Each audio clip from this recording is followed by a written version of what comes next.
Hello everyone, मैं आप सभी का आपके अपने ही चैनल स्पेस एडिट में स्वागत करती हूँ। आई होप कि आप सभी लोग अच्छे होंगे। आज की क्लास के अंतर्गत हम लोग पढ़ने वाले हैं class 7th NCERT history book, और इसमें आज हम लोग पढ़ेंगे चैप्टर 6, और चैप्टर 6 का आज हम लोग पार्ट 1 पढ़ेंगे। और इसमें आज हम लोग पढ़ेंगे नगर व्यापारी और शिल्पी जन। तो आज की क्लास हम लोग स्टार्ट करते हैं और पढ़ते हैं नगर व्यापारी और शिल्पी जन के बारे में, जो कि हम लोगों को चैप्टर 6 में पढ़ना है।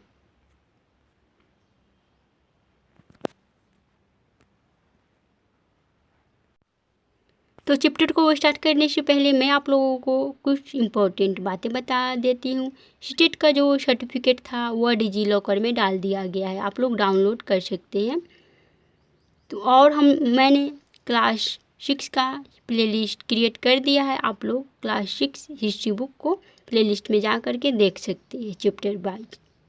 तो आज की क्लास हम लोग स्टार्ट करते हैं और पढ़ते हैं नगर व्यापारी और शिल्पी जन के बारे में। एक मध्ययुगीन नगर की यात्रा पर आया कोई यात्री उस नगर के बारे में कैसी आकांक्षाएं रखता होगा। यह इस बात पर निर्भर करता है कि वह नगर किस प्रकार का था। क्या वह एक मंदिर नगर था, या एक प्रशासनिक केंद्र, एक वाणिज्यिक शहर, एक पतन नगर, अथवा किसी अन्य प्रकार का शहर था।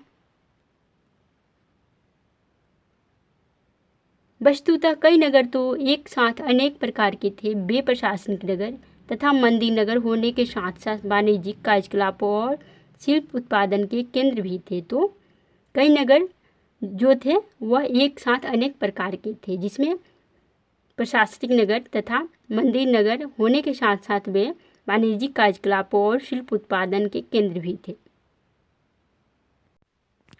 मध्य और दक्षिण भारत में व्यापार और शिल्पकारी उत्पादन के प्रमुख केंद्र को हम लोग देखते हैं।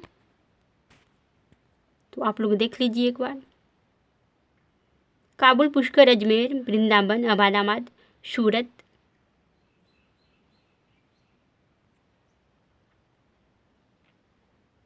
अब हम लोग पढ़ेंगे प्रशासनिक केंद्रों के बारे में।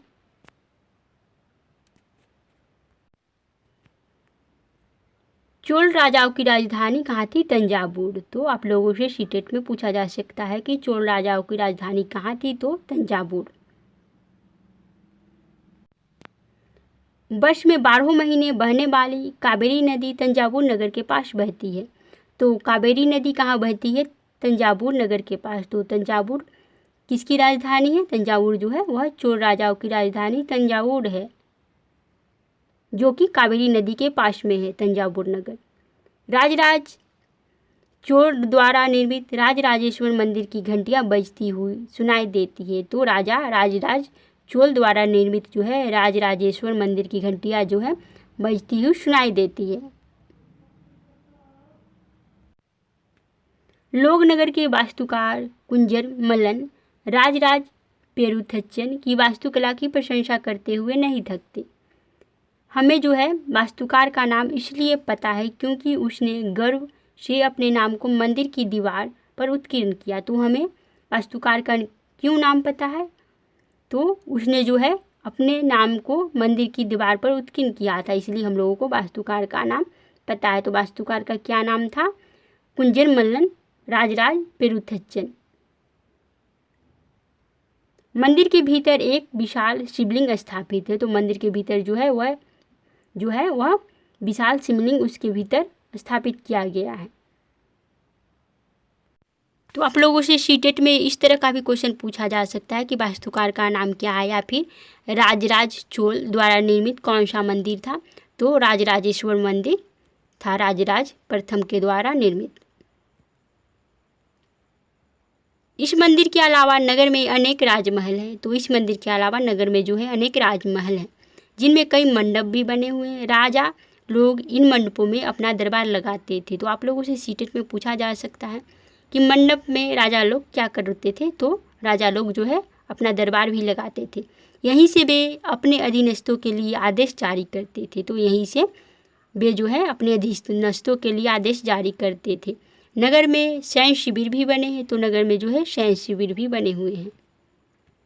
नगर उन बाजारों की हलचल से भरा हुआ है। तो नगर जो है उन बाजारों की हलचल से भरा हुआ है जहाँ अनाज, मसालों, कपड़ों और आभूषणों की बिक्री हो रही है। तो जहाँ जो है अनाज, मसालों और कपड़ों की बिक्री हो रही है। नगर के लिए जल की आपूर्ति कुओं और तालाबों से होती है। तो नगर के लिए जल की आपूर्ति कहाँ से होती है? कुओं और तालाबों से होती है। तंजावुर और उसके निकटवर्ती नगर उरेयूर के शालिए बुनकर मंदिर के उत्सव के लिए झंडे झंझरिया बनाने का कपड़ा राजा और अभिजात वर्ग के लिए बढ़िया सूती वस्त्र और जनसाधारण के लिए मोटा सूती वस्त्र तैयार करते हैं। तो आप लोगों से पूछा जाएगा कि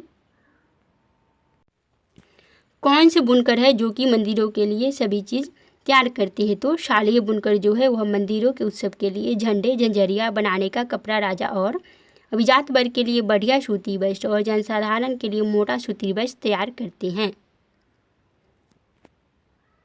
यहाँ से कुछ दूरी पर स्वामी मलाई में स्थापित अथवा मूर्तिकार उत्तम कांस्य मूर्तियाँ तथा लंबे सुंदर घंटा धातु के दीप बना रहे हैं। तो अब हम लोग आगे चलते हैं और पढ़ते हैं मंदिर नगर और तीर्थ केंद्र के बारे में। तंजावुर एक मंदिर नगर का भी उदाहरण है। तो तंजावुर जो है एक मंदिर नगर का भी उदाहरण है। तो तंजावुर क्या है? चोल राज्य की राजधानी तंजावुर है। तो तंजावुर एक मंदिर नगर का भी उदाहरण है। मंदिर नगर नगरीकरण का एक अत्यंत महत्वपूर्ण प्रतिरूप प्रस्तुत करते हैं। नगरीकरण नगरों के विकास की प्रक्रिया है। तो नगरीकरण जो है नगरों के विकास की प्रक्रिया है। मंदिर अक्सर समाज और अर्थव्यवस्था दोनों के लिए ही अत्यंत महत्वपूर्ण होते हैं। तो मंदिर अक्सर जो है समाज और अर्थव्यवस्था दोनों के लिए ही अत्यंत महत्वपूर्ण होते हैं। शासक विभिन्न देवी देवताओं के प्रति अपना भक्ति भाव दर्शाने के लिए मंदिर बनाते हैं। तो शासक जो है विभिन्न देवी देवताओं के प्रति अपना भक्ति भाव दर्शाने के लिए मंदिर बनाते थे। वे मंदिरों को भूमि एवं दान अनुदान में देते थे। तो वे मंदिरों को भूमि एवं धन जो है अनुदान में देते थे, जिनकी आय से धार्मिक अनुष्ठान विधि विधान से संपन्न किए जाते। तो जिनकी आय से धार्मिक अनुष्ठान विधि विधान और संपन्न किए जाते थे। तो राजा जो है भूमि एवं धन जो है अनुदान में देते थे। तो उनकी आय से ही धार्मिक अनुष्ठान विधि विधान से संपन्न किए जाते थे। तीर्थयात्रियों तथा पुरोहित पंडितों को भोजन कराया जाता था और पर्वोत्सव मनाए जाते थे। मंदिर के दर्शनार्थी भी दान दक्षिणा दिया करते थे। तो मंदिर के दक्षिणार्थी भी दान दक्षिणा दिया करते थे। कांसा घंटा धातु और लुप्त मोम तकनीक। कांसा एक मिश्र धातु है। तो कांसा जो है एक मिश्र धातु है जो तांबे और टिन के मेल से बनती है। तो कांसा क्या चीज़ के मिश्रण से बनती है? तांबे और टिन के मिश्रण से बनती है। टिन को रांगे भी कहा जाता है। तो सीटेट में कांसा के बारे में कितना बार पूछा गया है, आप लोग इसे याद कर लीजिएगा। कांसा कैसे बनता है? तो तांबे और टिन के मिश्रण से बनता है। घंटा धातु में रोंगे का अनुपात किसी भी अन्य किस्म के कांसे से अधिक होता है। एक घंटे जैसी ध्वनि उत्पन्न करती है। चोलकालीन कांस्य मूर्तियाँ लुप्तपोम तकनीक से बनाई जाती थी। तो चोलकालीन कांस्य मूर्तियाँ कौन सी तकनीक से बनाई जाती थी? तो लुप्तमोम तकनीक से बनाई जाती थी।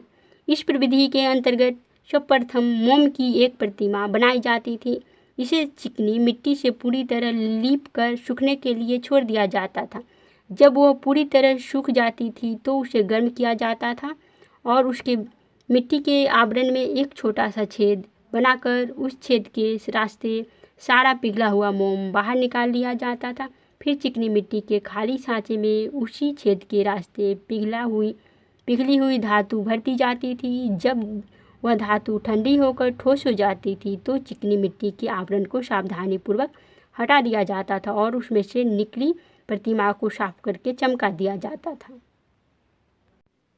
मंदिर के कर्ता धर्ता मंदिर के धन को व्यापार एवं साहूकारी में लगाते थे। तो मंदिर के कर्ता धर्ता मंदिर के धन को व्यापार एवं साहूकारी में लगाते थे। सैन्य समय के साथ बड़ी संख्या में पुरोहित पुजारी कामगार शिल्पी व्यापारी आदि मंदिर तथा उसके दर्शनार्थी एवं तीर्थयात्रियों की आवश्यकता को पूरा करने के लिए मंदिर के आसपास बसते गए। तो सैन्य यानी धीरे धीरे समय के साथ बड़ी संख्या में पुरोहित पुजारी कामगार शिल्पी व्यापारी आदि मंदिर तथा उसके दर्शनार्थियों एवं तीर्थयात्रियों की आवश्यकता को पूरा करने के लिए मंदिर के आसपास बसते चले गए। इस प्रकार मंदिर नगरों का विकास हुआ।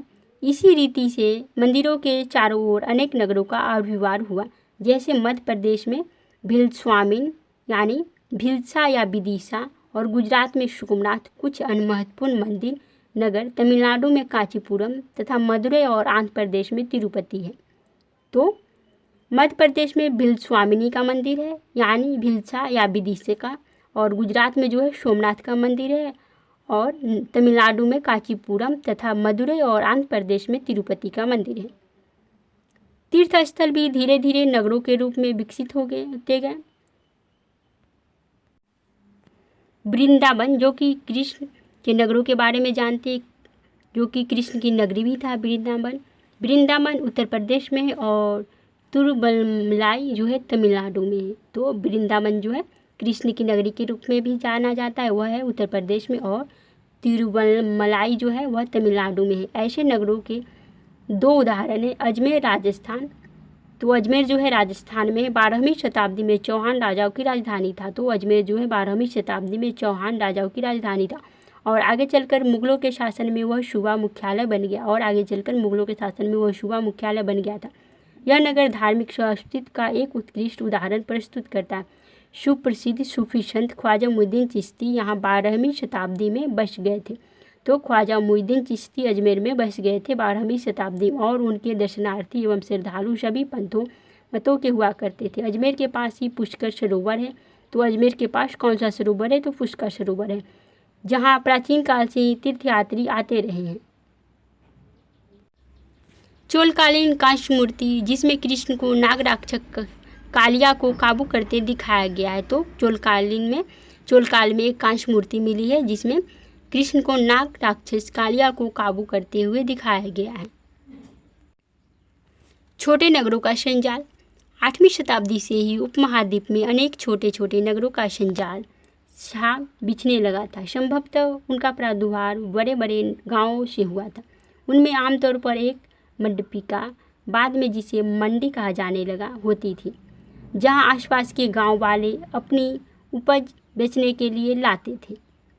उनमें ऐसी गलियां जहां दुकानें एवं बाजार थे, जिन्हें हट बाद में हाट कहा जाता था। तो जहां दुकानें एवं बाजार थी, जिन्हें हाट कहा जाने लगा था। इसके अलावा भिन्न भिन्न प्रकार के कारीगरों तथा शिल्पियों, जैसे कुम्हारों, तेलियों, शक्कर बनाने वालों, तारी बनाने वालों, सुनारों, लोहारों, पत्थर तोड़ने वालों आदि के अलग अलग बाजार होते थे। कुछ व्यापारी तो नगर में अस्थायी रूप से बसकर अपना कारोबार करते थे, जबकि कुछ अन्य व्यापारी नगर घूमकर क्रय विक्रय किया करते थे। आसपास और दूर दराज के व्यापारी इन नगरों में स्थानीय उपज खरीदने और दूरवर्ती स्थानों के उत्पाद जैसे घोड़े नमक, कपूर, केसर, पान, सुपारी और काली मिर्च जैसे मसाले बेचने के लिए आते थे। आमतौर पर कोई सामंत यानी परवर्ती काल का जमींदार इन नगरों में या इनके आसपास किलेबंदी कर महल बना लेता था। तो आमतौर पर कोई सामंत यानी परवर्ती काल का जमींदार इन नगरों में या इनके आसपास किलेबंदी कर महल बना लेता था। ऐसे सामंत व्यापारियों, शिल्पकारों तथा उनके व्यापार की वस्तुओं पर कर लगाते थे, और कभी कभी इन करों के संग्रहण का अधिकार उन स्थानीय मंदिरों को प्रदान कर देते थे, जिनका निर्माण स्वयं उनके द्वारा या धनाढ्य व्यापारियों द्वारा कराया गया होता था। ऐसे अधिकारों का उल्लेख अभिलेखों में किया गया है, जो आज भी पाए जाते हैं। बाजारों पर कर, यह राजस्थान से प्राप्त एक 10वीं शताब्दी के अभिलेख का सारांश इसे हम लोग पढ़ लेते हैं, जिसमें वे शुल्क दिए गए हैं जो मंदिर प्राधिकारियों द्वारा वस्तुओं के रूप में वसूल किए जा सकते हैं। शक्कर और गुड़, रंग, धागा, रुई, नारियल, नमक, सुपारी, मक्खन, तिल के तेल पर और कपड़े पर कर लगाए जाते थे। इसके अलावा व्यापारियों पर धातु की चीज़ें बेचने वालों, अश्वकों, तेल, पशु चारे और अनाज के बोरों पर भी कर लगाए जाते थे। इनमें से कुछ कर तो वस्तु रूप में और कुछ नकद के रूप में वसूले जाते थे।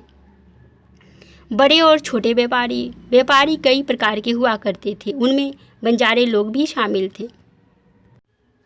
कई व्यापारी, विशेष रूप से घोड़ों के व्यापारी, अपने संघ बनाते थे, जिनका एक मुखिया होता था, और वह मुखिया उनकी ओर से घोड़े खरीदने के इच्छुक योद्धाओं से बातचीत करता था।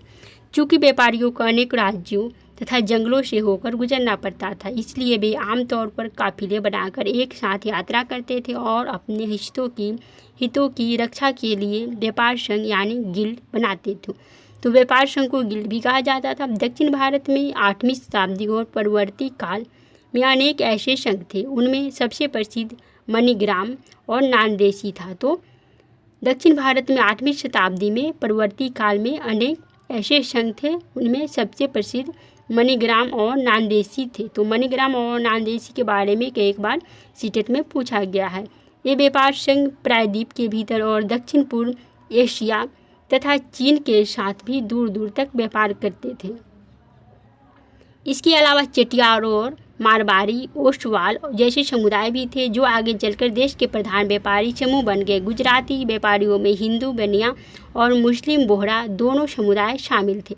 वे दूर दूर तक व लाल सागर के बंदरगाहों व फारस की खाड़ी, पूर्वी अफ्रीका, दक्षिण पूर्व एशिया तथा चीन से व्यापार करते थे। वे इन पत्तनों में कपड़े और मसाले बेचते थे और बदले में अफ्रीका से सोना और हाथीदांत एवं दक्षिण पूर्व एशिया और चीन से मसाले, टीन, मिट्टी के नीले बर्तन और चांदी लाते थे।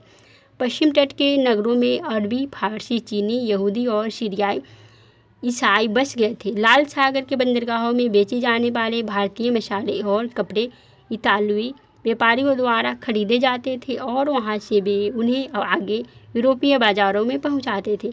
उनसे व्यापार में बहुत लाभ होता था। उष्णकटिबंधीय जलवायु में उगाए जाने वाले मसाले, काली मिर्च। तो उष्णकटिबंधीय जलवायु में कौन से मसाले उगाए जाते थे? काली मिर्च, दालचीनी, जायफल, सौंठ आदि यूरोपीय व्यंजनों के महत्वपूर्ण अंग बन गए थे और भारतीय सूती कपड़ा बहुत लुभावना होता था।